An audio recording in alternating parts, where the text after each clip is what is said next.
পৃথিবীতে কিছু জেগে থেকে প্রাণী আছে, তার ভিতরে সবথেকে বড় জেগে থাকা প্রাণী হয়েছে পশ্চিমবাংলার মানুষ। কারণ কি জানেন? পশ্চিমবাংলার মানুষ জানে, বুঝে, দেখে শুনে তারপরে ঘুমাতে থাকে। কাদের কথা বলছি বলেন তো? আমাদের হিন্দু বাঙালিদের কথা। এই হিন্দু বাঙালিরা একবার প্যাদানি খেয়ে বাংলাদেশ থেকে আসছে, আবার এখানে প্যাদানি খাচ্ছে এবং পরবর্তীতে আরও খাবে। কেন জানেন তো? এই সরস্বতী পূজা উপলক্ষে সরস্বতীকে নিয়ে এখন বর্তমানে পশ্চিমবঙ্গের সরকার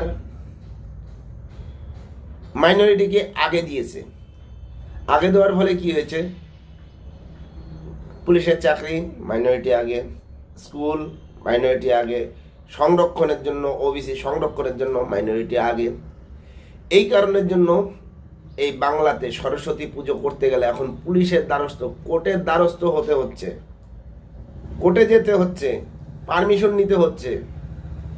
তারপরে আবার কোনো কোনো স্কুলে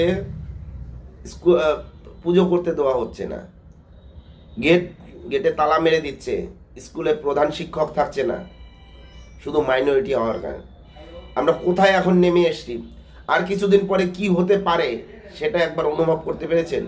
এই সরস্বতী পুজোর মধ্যে দেখা গেছে অনেক অনেক জায়গায় মূর্তি ভাঙা হয়েছে। এটা বাংলাদেশ নয়, পশ্চিমবাংলা। মূর্তি ভাঙা হয়েছে।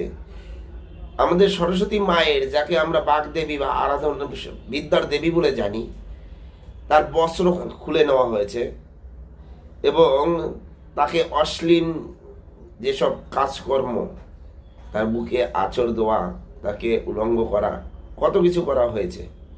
আপনারা দেখেছেন নানান সোশ্যাল মিডিয়াতে। এখনো যদি আপনারা না জাগেন, আর কবে জাগবেন বলেন? আপনারা যেদিন জাগবেন সেদিন দেখবেন আপনারা বাংলাদেশের থেকে অনেক খারাপ পরিস্থিতিতে দাঁড়িয়ে গেছেন। এখনো সময় আছে, আপনারা জেগে যান। যারা এখনো ওই 1000-1200 টাকার লোভ সামলাতে পারছেন না, আগামী দিনে আপনার ঘরের মেয়ে বা বাচ্চা বা বউ এগুলো যে বিনষ্ট হবে না তার কোনো গ্যারান্টি নেই। কেন পশ্চিমবাংলাতে যা শুরু হয়েছে আপনারা দেখেছেন, দেখছেন, আরও দেখবেন যদি এখন পর্যন্ত না শুধরান। যাই হোক, যদি এই বিষয়ে আপনাদের কিছু বলা থাকে অবশ্যই জানাবেন। জয় হিন্দ, বন্দে মাতরম, ভারত মাতা কি জয়।